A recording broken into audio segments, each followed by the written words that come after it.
आज हम लोग एक्सरसाइज 1.1 के एग्जाम्पल्स देखेंगे। तो पहले हम एग्जाम्पल 2 देखते हैं, ठीक है। तो आइए देखते हैं। एग्जाम्पल 2 में हमें एक सेट दिया है जो सभी ट्रायंगल्स का है। प्लेन में सभी ट्रायंगल्स का एक सेट दिया है। कितने ट्रायंगल्स होते हैं, और इस ट्रायंगल में हमें जो रिलेशन दिया है वो रिलेशन ये दिया है कि ऐसे ऑर्डर पेयर आएंगे ट्रायंगल में जो वो ट्रायंगल जो एक दूसरे के कॉन्करेंट होते हैं। यानी हमको रिलेशन में ऐसे सेटों का पेयर होना चाहिए ट्रायंगल्स का जो एक दूसरे के कॉन्करेंट हैं। और हमें सिद्ध क्या करना है, हमें प्रूव करना है। हमें ये प्रूव करना है कि हमारे जो हमारा आर है वो इक्विवेलेंस है, ठीक है। तो हम जानते हैं कि इक्विवेलेंस के लिए क्या करना पड़ता है, हमें रिफ्लेक्सिव, सिमेट्रिक और ट्रांजिटिव प्रूव करना है। तो हम लोग सबसे पहले रिफ्लेक्सिव प्रूव करते हैं। तो उसके लिए हम क्या करेंगे, पहले हम कॉन्करेंस को थोड़ा समझ लेते हैं। कॉन्करेंसी के लिए हम समझ लेते हैं। मान लीजिए हमारे पास दो सेट हैं, दो ट्रायंगल हैं, एक एबीसी है और एक पीक्यूआर है। वैसे आप कॉन्करेंस जानते हैं। अब ये दोनों ट्रायंगल कॉन्करेंट होंगे। ये दोनों ट्रायंगल कॉन्करेंट होंगे। कब होंगे, अगर इनकी तीनों ये करस्पॉन्डिंग एंगल इक्वल हो, ये या साइड इक्वल हो, ये साइड इसके इक्वल हो, ये साइड इसके इक्वल हो और ये साइड इसके इक्वल हो, तो ये करस्पॉन्डिंग मतलब कॉन्करेंस मतलब उसके सभी जो पार्ट हैं, पहला ट्रायंगल का पार्ट दूसरे ट्रायंगल के पार्ट से इक्वल हो। तो हम कह सकते हैं कि भाई कोई भी तीन पार्ट अगर इक्वल हैं तो हम कहेंगे कि ये कॉन्करेंस है। अब वो तीन पार्ट्स में तीनों एंगल हो सकते हैं, तीनों साइड्स हो सकते हैं, या दो साइड एक एंगल हो सकते हैं, एक साइड दो एंगल। इस तरह से हम लोग कॉन्करेंसी को जानते हैं, ठीक है। ये आप 10th में पढ़ चुके हैं बस एक बार। अब हम देखते हैं कि ये रिफ्लेक्टिव है कि नहीं है। रिफ्लेक्टिव है ही, प्रूव करते हैं। तो हमें एक ट्रायंगल लेते हैं। मान लीजिए वो ट्रायंगल हम लेते हैं T1। कहां से लेते हैं, जो हमको सेट दिया T से। अब इसके लिए हम चेक करते हैं।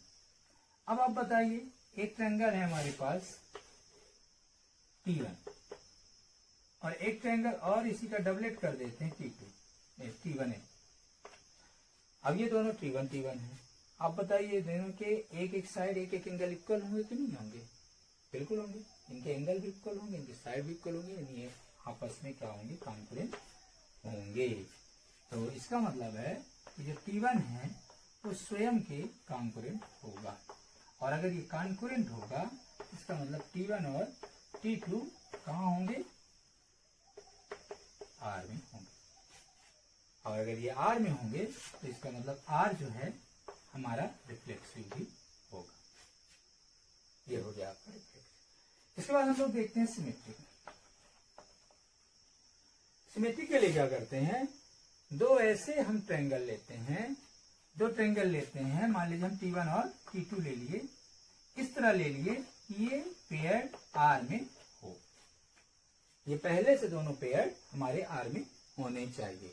अच्छा, ये R में होने चाहिए, इसका ये मतलब है कि T1 जो है कॉन्करेंट होगा किसके, T2 के। अब आप बताइए कि अगर ये T1 हो और ये T2, अगर ये इसके कॉन्करेंट है तो ये भी इसके कॉन्करेंट होगा। T1 अगर T2 के कॉन्करेंट है तो T2 भी T1 के कॉन्करेंट होगा। क्यों होगा, क्योंकि इसकी सभी साइड इक्वल है, इक्वल है, तो निश्चित रूप से उल्टा भी वही चीज होगी, इसलिए कॉन्करेंट है। और अगर ये कॉन्करेंट है इसका मतलब क्या है, T1 और T2 का मतलब अगर ये इसके हैं तो इसका मतलब T2 T1 के कॉन्करेंट होगा। और T2 अगर कॉन्करेंट है T2 के, इसका मतलब T2 और T1 भी R में है। और अगर ये R में है तो इसका मतलब R सिमेट्रिक भी है। ठीक है, इसको आप लोग नोट कर लीजिए। के बाद हम लोग देखते हैं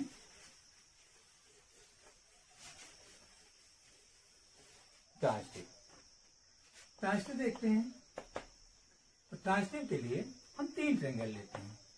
इस प्रकार लेते हैं, T1 लेते हैं, T2 लेते हैं और ये T3 हम मान लेते हैं। 3 हम लेते हैं कहां से, अपनी सेट से। और इस प्रकार लेते हैं कि T1 और T2 R में इंक्लूड हो रिलेशन में हो, और T2 और T3 भी R में हो। ऐसा पहले से होना चाहिए। अच्छा, ये दोनों अगर R में हैं तो इसका ये मतलब हुआ कि T1 कॉन्करेंट T2, और इसका ये मतलब हुआ कि T2 कॉन्करेंट T3। भाई अब T1 T2 के कॉन्करेंट है और ये T2 T3 के कॉन्करेंट है। इसका ये मतलब है कि ये T1 और T2 भी T3 भी कॉन्करेंट होंगे, और T1 और T3 कॉन्करेंट होंगे। इसका मतलब T1 और T3 R में है, और अगर T1 और T3 R में है इसका मतलब R ट्रांसटिव भी होगा। तो ये होगा। तो तीसरा एग्जाम्पल देखते हैं। इसमें आपको एक सेट दिया है सभी लाइंस का, प्लेन में स्थित सभी लाइंस का, और इसमें R हमें प्रूव करना है। ऐसे ऑर्डर पेयर लेना, उन लाइंस के ऑर्डर पेयर लेने हैं जो एक दूसरे के परपेंडिकुलर है, यानी कि ऐसी है। ये अगर ये L1 है तो ये L2 है। इस तरह की जो पेयर बन रहे हैं लाइंस का, जितनी लाइन है L1 L2 L3 L4 L5 जितनी लाइंस हैं, उन्हीं का पेयर हमें R में लेना है, R में लेना है जो एक दूसरे के परपेंडिकुलर हैं। अब इसमें आपको प्रूव क्या करना है कि सिमेट्रिक है ना, लेकिन ये रिफ्लेक्सिव और ट्रांसटिव नहीं है। तो चलिए देखते हैं। तो सबसे पहले इसका हम रिफ्लेक्सिव चेक करते हैं। तो रिफ्लेक्सिव के लिए हम एक लाइन लेते हैं L1। कहां से लेते हैं हम लोग, सेट L से। ठीक है, अब आप बताइए कोई लाइन L है, क्या ये स्वयं पर परपेंडिकुलर होती है? नहीं होती, बिल्कुल नहीं होती, पैरेलल होती है। जैसे ये लाइन है तो इसी के ऊपर ये खुद लाइन परपेंडिकुलर, ऐसे कैसे हो सकती है? ऐसे तो हो नहीं सकती है। तो खुद अपने पर कोई भी लाइन परपेंडिकुलर नहीं हो सकती है, इसलिए ये रिफ्लेक्सिव नहीं है। तो मतलब ये है कि L1 कोई भी लाइन परपेंडिकुलर खुद पर नहीं हो सकती। इसका मतलब कि L1 और L1 R में इंक्लूड नहीं है, और ये इसमें इंक्लूड नहीं है, यानी R में नहीं है, इसलिए रिफ्लेक्सिव नहीं है। ये रिफ्लेक्सिव नहीं है। इसके बाद हम देखते हैं सिमेट्रिक। सिमेट्रिक के लिए हम 2 लाइन लेते हैं, एक L1 ले लेते हैं और एक L2 ले लेते हैं, और इस प्रकार लेते हैं कि वो R में पहले से ही हो। अब अगर ये दोनों लाइन R में हैं, यानी इसका मतलब है कि L1 परपेंडिकुलर L2। तो अगर कोई लाइन L1 इस पर परपेंडिकुलर है, तो अगर ये लाइन ऐसे है तो ये भी इसके यहां 90 बना रही है, तो उल्टा कर देंगे। अगर हम इस लाइन को ऊपर कर दें, L2 को, L1 को नीचे कर दें, तो भी ये परपेंडिकुलर होगी। एक लाइन दूसरे पे परपेंडिकुलर है तो परपेंडिकुलर है, ऐसी है, चाहे इसको कर दें, अगर ऐसे कर दें तो ये भी परपेंडिकुलर हो जाएगी। तो ये परपेंडिकुलर होगी। इसका मतलब कि L2 भी L1 के परपेंडिकुलर होगा। ये इसके परपेंडिकुलर, ये इसके परपेंडिकुलर, इसका मतलब L2 और L1 ये दोनों R में हैं, और ये R में है, इसलिए ये सिमेट्रिक है। तो R इज सिमेट्रिक। इस तरह से हो गया। इसके बाद हम देखते हैं, मिटा देते हैं। इसके बाद हम देखते हैं L3। इसके बाद हम लोग देखते हैं ट्रांसटिव। इसके बाद हम लोग देखते हैं ट्रांसटिव।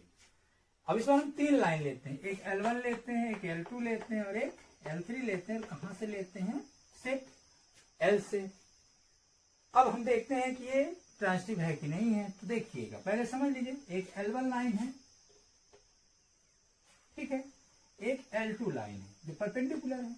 पहला ग्रुप हमारा L1 और L2 ये कहाँ होना चाहिए, R में होना चाहिए, और L2 और L3 को R में होना चाहिए। ये तो पहले होने ही चाहिए। तो L1 और L2 R में होने चाहिए, इसका मतलब L1 जो लाइन है L2 के परपेंडिकुलर होनी चाहिए। अब L2 L3 R में होने चाहिए, इसका मतलब L2 और L3 ये भी परपेंडिकुलर, ये देखो ये परपेंडिकुलर, ये इसके परपेंडिकुलर। अब आप बताइए क्या L1 और L3 परपेंडिकुलर हैं? बिल्कुल नहीं है, ये दूसरे के पैरेलल है।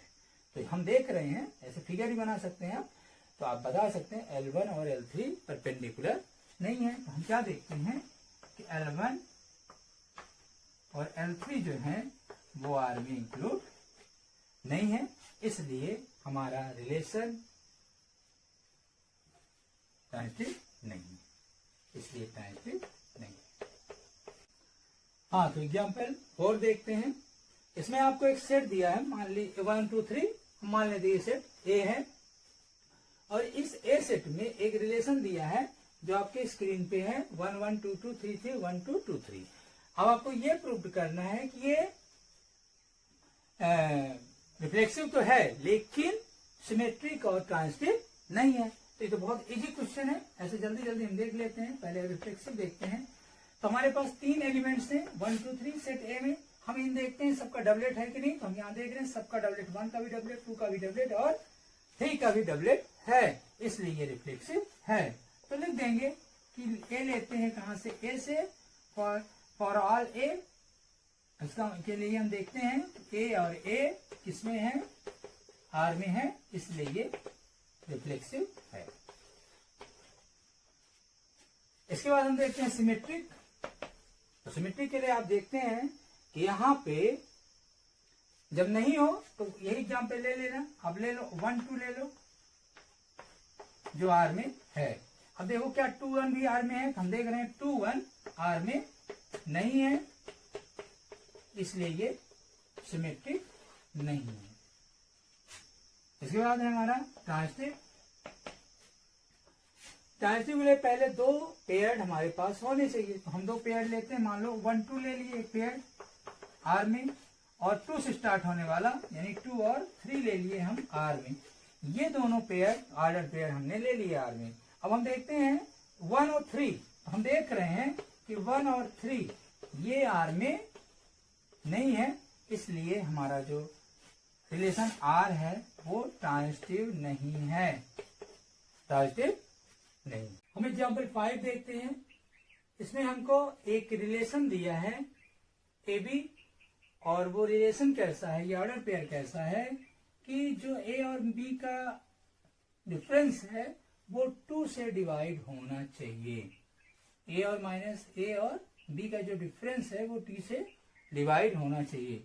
और ये जो ए और बी लिए गए हैं वे हमारे ए और बी कहाँ से लिए गए हैं, इंटीजर्स नंबर से लिए गए हैं। यानी हमको इंटीजर नंबर लेनी है, ऐसे कोई भी 2 इंटीजर्स नंबर जिनका डिवाइड 2 से, जिनका डिफरेंस 2 से डिवाइड हो जाए, उन्हें हम इस रिलेशन में लेंगे। और हमें ये चेक करना है कि हमारा जो रिलेशन है वो इक्विवेलेंस है कि नहीं है। तो हमको इक्विवेलेंस चेक करना है, तो इक्विवेलेंस के लिए सबसे पहले हम लोग रिफ्लेक्सिव चेक करते हैं। तो रिफ्लेक्सिव के लिए कोई भी इंटीजर 2 नंबर लीजिए और आप 1 नंबर लीजिए, कोई भी 1 नंबर लीजिए। मान लीजिए कि हमने 2 ले लिया।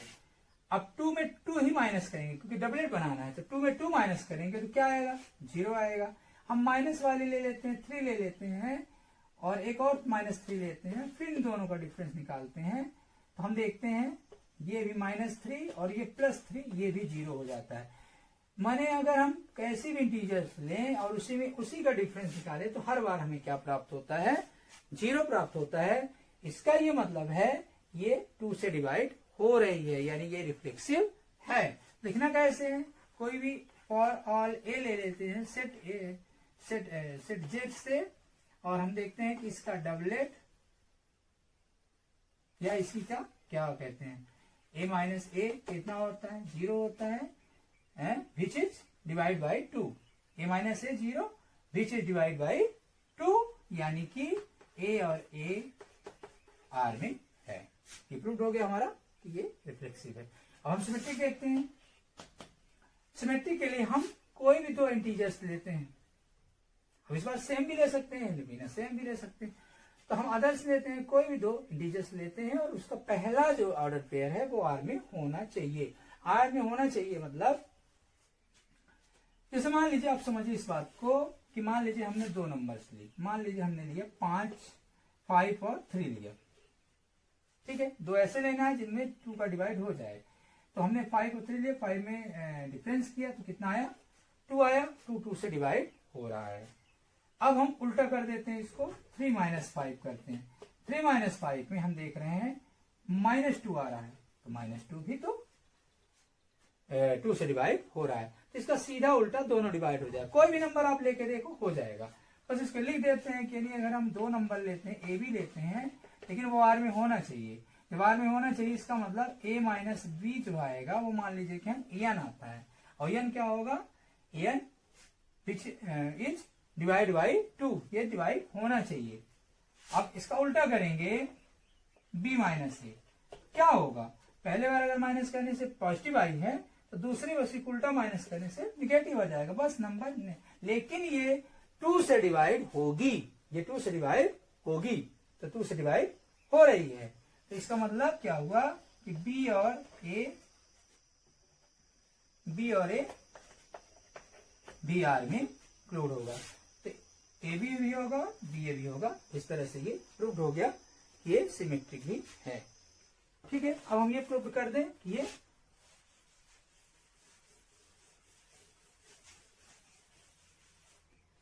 ट्रांजिटिव भी है कि नहीं।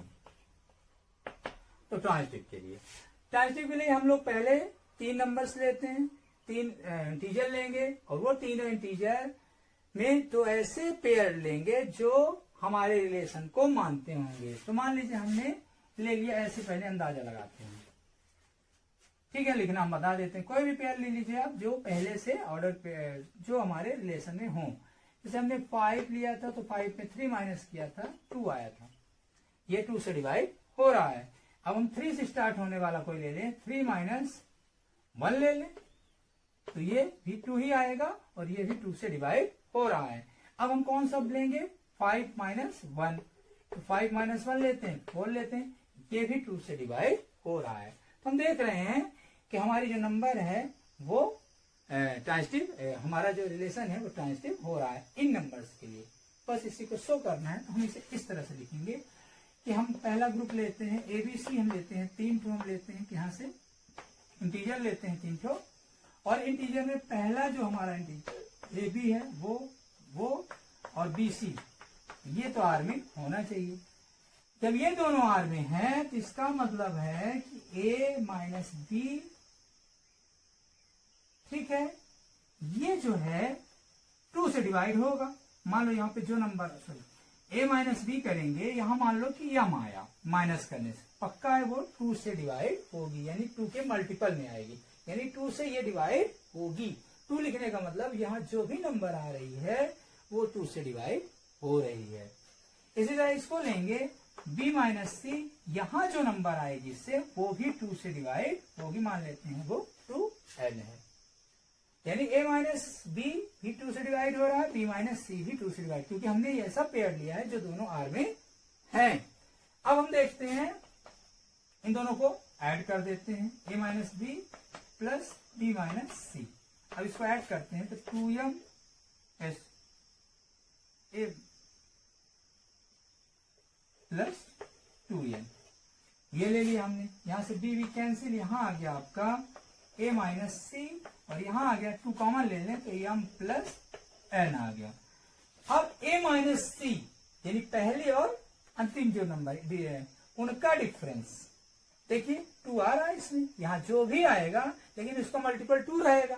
अगर 2 मल्टीपल होगा तो ये नंबर 2 से डिवाइड होगी, ये नंबर 2 से डिवाइड होगी, यानी A - C भी 2 से डिवाइड हो रहा है। और अगर ये डिवाइड हो रहा है तो AC आर में इंक्लूड है, यानी आर में है, A का C से भी रिलेशन है, इसलिए हमारा जो रिलेशन है वो ट्रांजिटिव भी है। इस तरह से ये 6 एग्जाम्पल देखते हैं।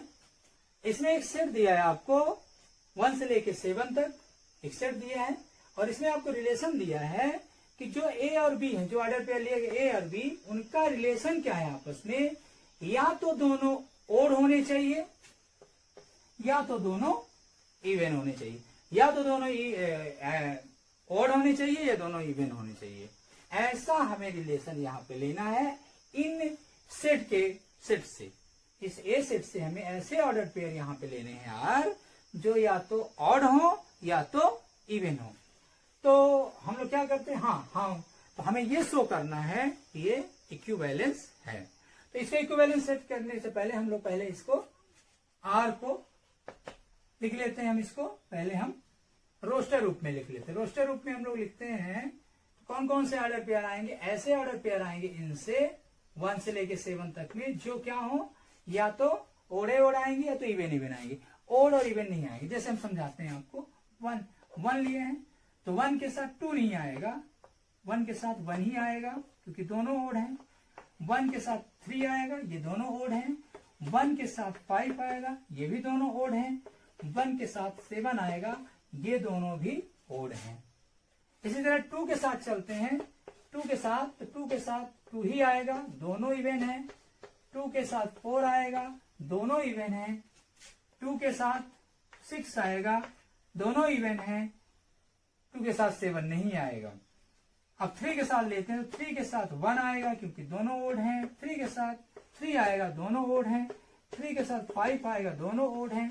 3 के साथ 7 आएगा, दोनों ओड हैं। अब 4 के साथ देखते हैं तो 4 के साथ 2 आएगा, दोनों इवन है। 4 के साथ 4 आएगा, दोनों इवन है। 4 के साथ 6 आएगा, दोनों इवन है। 5 के साथ 1 आएगा, 5 के साथ 3 आएगा, 5 के साथ 5 आएगा, 5 के साथ 7 आएगा।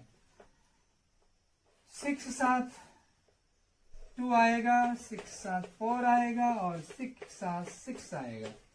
7 के साथ 1 आएगा, 7 के साथ 3 आएगा, 7 के साथ 5 आएगा और 7 के साथ 7 आएगा। इस तरह हमने रोस्टर रूप देख लिया। अब आप यहीं से देखकर बता सकते हैं कि ये दोनों